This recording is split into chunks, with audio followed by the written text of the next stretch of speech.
E ainda sobre economia, o ministro da Fazenda, Fernando Haddad, afirmou que o governo vai vetar trechos do projeto de socorro a estados que tem um impacto no resultado primário. O projeto foi aprovado pelo Congresso e aguarda a sanção do presidente Lula. O ministro, no entanto, não disse quais medidas seriam vetadas. Nós vamos acompanhar um trecho da manifestação dele. Tudo que tem impacto primário seja vetado. E há alguns itens que têm impacto primário. E tem também o impacto sobre as finanças estaduais e as finanças federais. Tudo que diminui encargos da dívida para frente não tem impacto primário. Tudo que afeta estoque tem impacto primário. Então, tudo aquilo que tem impacto sobre estoque, em virtude do modelo que o Congresso criou, a recomendação de veto. Haddad ainda disse que os jabutis do projeto de lei das usinas eólicas offshore que encarecerão a conta de luz também serão vetados pelo presidente Lula. A gente também vai acompanhar. Todos os ministérios que se manifestaram foram unânimes em relação a isso, inclusive porque há um grave prejuízo à economia popular. Há um grave prejuízo à economia popular. Então, há um problema efetivo de que a conta de luz das pessoas mais pobres é afetada por essa decisão. Fala, Mônica.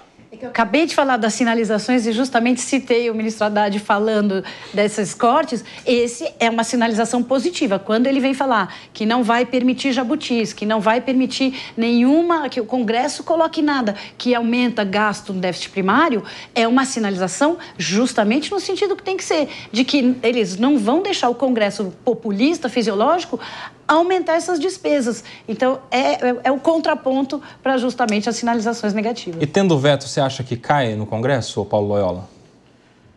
Bem, o Congresso tem decidido essas questões muito em relação aos próprios interesses, né? Vamos lembrar que quando o governo propôs corte nas emendas, o Congresso vetou. Quando o governo propôs corte nos supersalários, o Congresso vetou. Então, discordo da Mônica quando, na verdade, ela diz que o governo não tem dado indicações positivas. As indicações do governo têm sido positivas. Infelizmente, o Congresso, que tem sua maioria conservadora e de direita, tem vetado essas questões. Agora, o que tem que saber, Kobayashi, é se isso vai acabar ferindo algum interesse do campo econômico, do campo da direita, que é quem hoje manda no país de fato, principalmente em relação ao legislativo. Então, é isso que vai estar direcionando essas questões. O Congresso atua em causa própria e o governo paga conta em relação à questão da reputação. E aí, João Bellucci, a quem você se associa nesta mesa? Veja, Kobayashi, o Haddad está numa situação realmente bastante difícil de ter que cumprir as metas fiscais, né, de ter que cortar gastos e lidar com o Congresso, com o próprio entendimento do Lula do que seria a gestão da economia. Agora, tudo isso provavelmente vai cair nesse novo Congresso, que vai ter a eleição dos novos presidentes da Casa. Não sei se já está tudo tão ajustado assim, né? Até porque você vai ter a eleição agora, cartas aparentemente Alcolumbre e o Hugo Mota, né, vão ganhar tranquilamente. Vamos ver se eles já estão todos acordados com o governo nesse sentido. Mas essa discussão sempre traz à tona para a gente também a ideia do Pacto Federativo Brasileiro, da nossa falsa federação, com a minúscula autonomia dos estados. Você observa que a gente tem a maioria dos estados mal se sustentam, os pequenos estados brasileiros vivem essencialmente do funcionalismo público, aí você tem São Paulo sustentando a União, voltando pouco, então assim, a gente tem uma federação às avessas, e sempre que acontecem essas coisas a gente tem que lidar com esse Congresso super forte, que foi forjado como oposição ao governo Bolsonaro, e agora o Lula tem que lidar com esse Congresso super forte que pensa nos seus próprios interesses. Realmente, os temas principais, mais quentes para a sociedade, como supersalários, emendas, enfim, o Congresso passou por cima porque lida com os próprios interesses. E nada simboliza mais a política, Kobayashi, do que essa eleição de presidente das casas, porque você vê esquerda, direita, está todo mundo junto ali para indicar um único candidato. Então, assim, é sempre os interesses do governo e o povo sempre só serve na hora de apertar o botão lá na urna. E a economia vai se tornando prioridade, Rodolfo Marisa, à medida em que as próximas eleições vão se aproximando, né? Porque mundo afora a gente tem visto aí que, com base na economia, muitos candidatos têm alcançado mais ou menos sucesso. É uma preocupação tanto do Lula quanto do Haddad? Ah, com certeza, Nelson. A economia é o grande pilar que move qualquer política pública, qualquer político que tem ali, né, essa consciência. Mas uma observação aqui em cima da fala do Haddad, que eu acho muito interessante, sobre essas empresas, né, essas usinas eólicas, principalmente offshore, que já acontece mundo afora, é que elas encareceriam em 9% a conta de luz do cidadão. Cara, isso é louvável. Nós temos que, aqui nesse momento, tentar entender isso, que a conta de luz ficaria 9% mais cara devido a essas usinas que seriam instaladas aqui. É um ponto que tem que se observar. Ele falou ali das contas primárias, né? E que tudo que fosse contas primárias o Lula vetaria, porque nós sabemos que a economia do país não anda de acordo com o planejado. Será que até nesse primeiro semestre do ano essas contas se equilibram e a gente possa ver de novo isso em pauta no Senado, essas usinas eólicas? Porque tem muito empresário, mas assim, muitos empresários mesmo, que tem essa fome de colocar no Brasil essas usinas eólicas. Pediu, Mônica. Fala. Eu queria falar das usinas eólicas, porque eu entrei falando da sinalização, mas esse tema é muito importante. Sim, claro. Porque o Brasil realmente tem bolsões de vento permanente que favorece muito. E a usina eólica é a tendência, porque justamente é uma energia nova, limpa, renovável. Nós temos cada vez mais que entrar nesse tipo de energia. Mas aí tem duas coisas. Primeiro que os jabutis que foram colocados na privatização lá atrás da Eletrobras, que voltou a falar de gás, assim, de carvão. Um retrocesso absurdo. Então, muito saudável que a gente volte, sim, a falar das eólicas. Mas a eólica é uma usina, uma energia, por enquanto, muito cara. Assim como lá atrás foi o álcool. E aí a gente teve o pró-álcool. O governo, se for para a gente entrar nesse caminho, precisa, sim, investir. Lembrando que o ideal é a gente chegar no hidrogênio. Essa, sim, é uma energia que não é tão cara, mas precisa, para você explodir a molécula de água para fazer o hidrogênio virar energia, precisa de energia. E aí a eólica pode ser a solução justamente para esse ponto de hidrogênio. Então o Brasil precisa começar a pensar em investir agora para estar competitivo quando chegar nessa fase desse tipo de energia renovável que ainda está longe, mas se a gente não começar a olhar para isso agora, vamos ficar atrasado. Porém, é uma energia custosa, precisaria de investimento público e quando a gente está falando em manter o déficit zerado, o déficit primário numa taxa controlada aí e que não está tendo dinheiro para investir em saúde e educação, fica mesmo difícil estar falando que vai investir em energia eólica, né? Fala, Só João. queria trazer um ponto sobre a energia eólica, que vem surgindo uma corrente muito forte, no sentido de que a energia eólica também causa um impacto ambiental, especialmente pela poluição sonora, porque essas pás fazem bastante barulho ali para a população que mora perto. Você tem uma poluição visual, perda de biodiversidade, desmatamento. Então, você já tem estudos apontando que para quem mora perto ali, ela não é tão benéfica assim, ou seja, vai precisar estudar mais o tema, mas é evidente que a gente vai ter uma discussão energética muito grande. Agora, que não pode abandonar os chamados combustíveis fósseis de sopetão e já abraçar a energia elétrica, até porque a gente não tem nem condição nesse momento. Como que você vê esse debate da transição energética e a economia, Paulo? Bem, a gente tem uma questão que não é exclusiva brasileira, mas que é mundial. Tem muito discurso e pouca ação em direção a uma transição energética de fato. Inclusive, no dia de hoje, o planeta atingiu o grau que é apontado como crítico pelo painel climático de subida de 1,5 grau da temperatura. E a gente está vendo eventos climáticos desastrosos no mundo inteiro. A gente viu as chuvas do Rio Grande do Sul, a gente está vendo as queimadas agora em Los Angeles.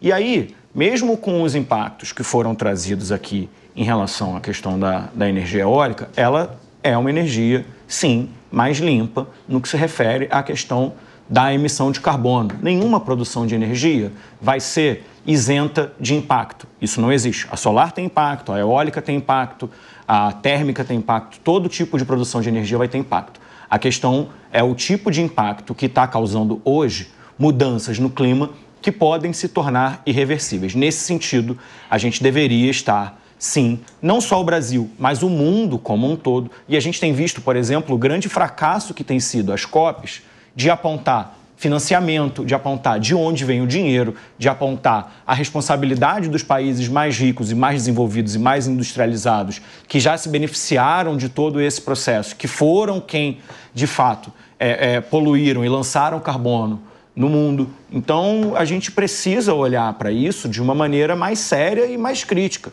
Agora, não é porque a energia eólica tem impacto na questão do som, na questão de biodiversidade ou em outras questões que a gente não deveria considerá-la como uma energia viável para trazer um investimento que dê conta da questão da mudança climática, que, repito, traz custos que são muito maiores do que diversos outros que a gente está considerando. Então, é uma economia que se faz em curto prazo que tem um custo muito maior em longo prazo. A gente está vendo aí essa queimada de Los Angeles agora, só num bairro queimou o equivalente à cidade de Cuiabá. A gente está falando da cidade de Nova York. Assim, uma quantidade de gente, de casa, de dinheiro, de economia, de emprego, de flora, né? tudo, de biodiversidade, de uma série de questões que estão sendo impactadas também porque o planeta está mais quente. E aí, ficar olhando no filigrama para isso vai fazer a gente tirar o foco da questão real, que são as questões da mudança climática, e nisso o Brasil não tem se destacado e não tem atuado de maneira significativa para mudar o modelo de produção, mesmo levando em consideração que o modelo de produção energética do Brasil não é um modelo poluente, porque ele tem grande parte de energia que vem ali da questão da água, dos rios. Então, essa energia, em termos de emissão de carbono, ela não é tão intensiva. Porém, o Brasil emite muito em função de desmatamento e emite muito em função da questão do agro, principalmente relacionada à produção bovina. Então, são questões que a gente precisa olhar e que não dá para deixar para trás. E não só na produção, mas no consumo também, né? O Brasil consome muito diesel, rodovia pelo Brasil todo. A gente tem na contrapartida, o Brasil também produz álcool, né, Nelson? Produz o etanol. A gente tem agora o etanol até de segunda geração. Nós tivemos no ano passado uma inauguração no interior de São Paulo, que é o bagaço da cana virando combustível. Isso aí é sensacional. Não só para a questão da transição energética, né? Mas até para uso de resíduos. Exato. Mas que precisa de incentivo governamental também, por exemplo.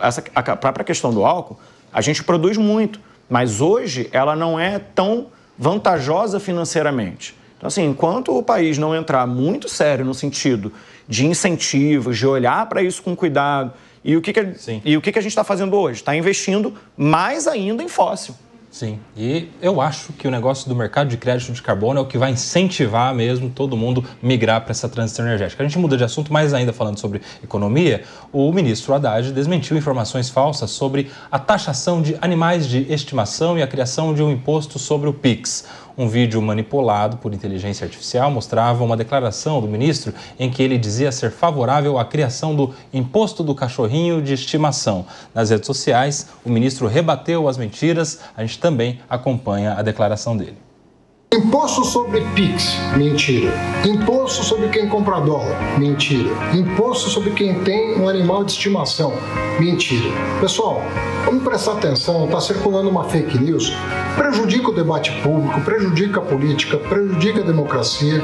Essas coisas estão circulando e nem sempre as pessoas têm tempo de checar as informações. Essas coisas são mentirosas e às vezes eles misturam com uma coisa que é verdadeira para confundir a opinião pública. A única coisa verdadeira desse vídeo que está circulando é que, de fato, as empresas, os cassinos virtuais, chamadas bets, que são casas de apostas que lucram uma montanha de dinheiro, essas casas de apostas vão ter que pagar impostos devidos como qualquer outra empresa instalada no Brasil.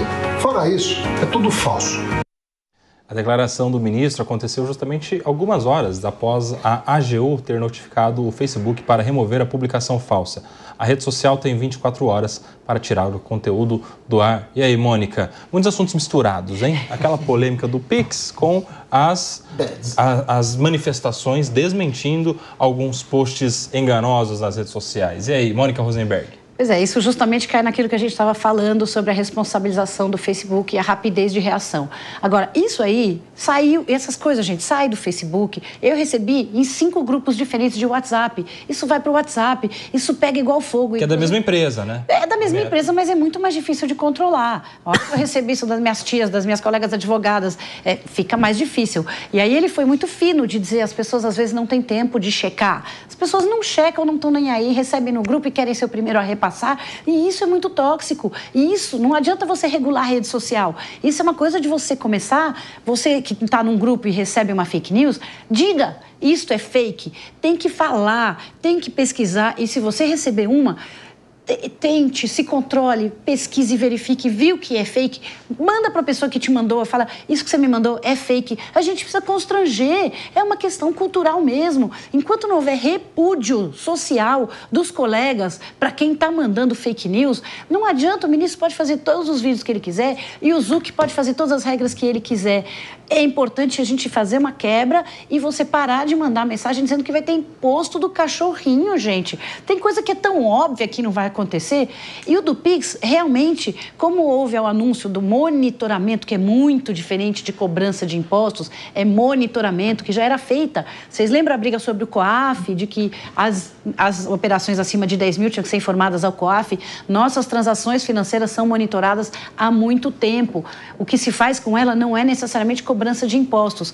Mas tudo bem, não dá para pedir que a gente saiba o que é fake. Eu mesma já caí em fake news, já mandei no grupo nosso da Jovem Pan uma mensagem que era fake news e fui corrigida na hora e falei, peço desculpas, voltei atrás. Acontece, mas é que tem gente que gosta mesmo e se acha poderoso porque está mandando fake news. Importantíssimo a gente achar uma forma de segurar isso e eu não acho que é com projeto de lei.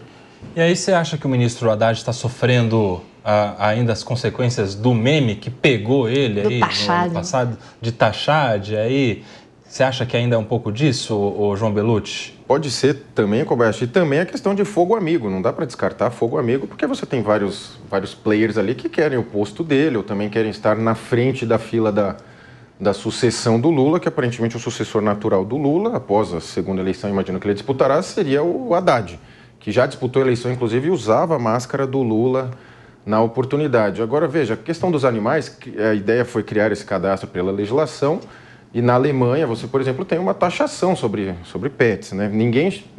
Esses governos com essa linha mais centralizadora dificilmente chegam e falam a sua ideia de imediato, vão escalando. É igual a questão do Pix. As entidades financeiras já têm a obrigação de informar de cartão de crédito, enfim, e o Pix mesmo ele não tem privacidade alguma. Ele chegou com essa ideia de facilitar, já vai chegar o real digital também. Tudo a ideia é facilitar, mas ao mesmo tempo que facilita sobremaneira demais o controle.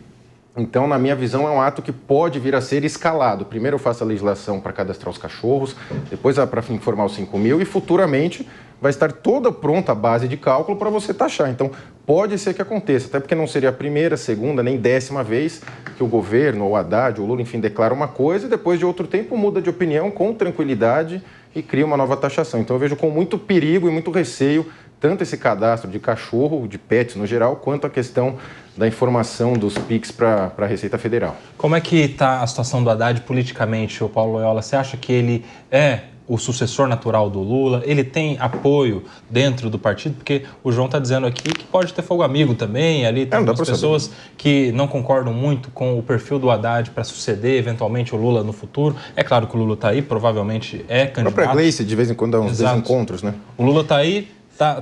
Provavelmente é natural que ele seja candidato à reeleição, mas a idade chega para todo mundo, a gente não sabe exatamente as intenções do presidente. Como é que você vê politicamente o Fernando Haddad, que já coleciona os seus 2 anos de ministro da Fazenda e agora estamos a mais 2 anos das próximas eleições? Meu querido Paulo Loyola.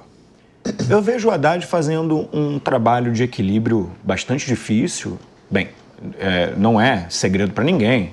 Tem discussões públicas que há nomes dentro do governo, dentro do PT, que discordam da condição... Dizem por aí. Da condição... Foi isso. Não, eu estou dizendo que justamente tem evidência. Eu estou concordando com o ponto de que há evidência... Aí é só prestar mais atenção na fala. Eu estou concordando eu errei. com o ponto... Me perdoe não ter prestado atenção na sua fala, Paulo Loyola. Vai lá, conclui. Concordando com o ponto de que há aí uma disputa dentro do partido, uma disputa de quadros em relação à questão da condução econômica do Haddad, que tem sido mais alinhada aos desejos do mercado, que tem tido uma intenção mais responsável, mais sustentável do ponto de vista econômico e que muitas vezes tem resistências dentro do governo, dentro do PT. Agora, muito cedo para dizer qualquer coisa sobre candidatura, sobre ser o nome, não ser o nome. O PT tem um tipo de organização muito complexa que não dá para dizer com esse nível de antecedência se alguém vai ser candidato, se alguém não vai ser candidato. Então, esse é um processo interno do partido que passa por muitas negociações, por muitas votações e não são tomadas em função de quem está em destaque na mídia ou quem não está em destaque na mídia. Agora, uma questão que a gente precisa comentar aqui é justamente, mais uma vez, esse perigo que é a questão da falta de regulação e o quanto isso pode prejudicar. A própria Mônica aqui comentou que recebeu em pelo menos 3 grupos. Eu vi um monte de gente, principalmente da direita, falar literalmente que ia ser taxado o Pix, ou seja, mentindo, trazendo inverdade, atacando o governo com mentiras. E o que acaba acontecendo nesses casos, e assim, psicologicamente, para entender um pouco desse processo, a gente, e aí não é uma exclusividade da direita, da esquerda ou do centro, nós tendemos a acreditar naquilo que a gente já queria acreditar antes de receber a notícia. É isso que faz com que você encaminhe uma notícia que muitas vezes ela é negativa, ela é mentira. Então, você tem uma visão negativa sobre determinado assunto, recebe uma notícia negativa, trata aquilo como verdade e encaminha automaticamente. E isso faz, e muitos estudos já mostram isso, que a mentira circule até 7 vezes mais do que a verdade. Então, mesmo com todo o esforço do Haddad de fazer um vídeo explicando, do Gil fazer um vídeo explicando, de uma série de atores fazerem vídeos explicando, isso jamais terá o mesmo alcance que a mentira teve, por uma questão que não dá para combater a quantidade de mentiras e por isso é importante avançar nesse processo de responsabilização destes criadores de conteúdo e das plataformas, porque é inegável, e vou tomar mais uma vez a fala aqui da companheira Mônica, porque a gente tem um ponto que é a mentira já circulou muito. E aí, quem é que vai agora reverter esse ponto e esse impacto da reputação negativa sobre o governo? Ninguém. A questão é que nos últimos anos, mesmo com verificação de fatos, mesmo com tudo, ninguém vai trabalhar no sentido de desqualificar isso. E aí, vamos lá, vocês acham também que a militância da direita, que tem todo o interesse de voltar ao poder, vai lá na comunidade, na gestão das notas, dizer que a tributação do Pix é mentira e concordar com isso quando eu, que tenho uma tendência mais de esquerda, for lá questionar isso? Entendeu? Não vai. Porque aí vem um tipo de discurso, como, por exemplo, o que foi trazido aqui já hoje. Ah, mas a gente viu que na Alemanha, quando fizeram o cadastro, teve... Porque, assim, é uma ginástica mental para levar você a pensar que o governo vai taxar animal de estimação, quando o ministro já foi lá e disse com todas as letras que não vai taxar. Então, é assim que a mentira vai sendo construída.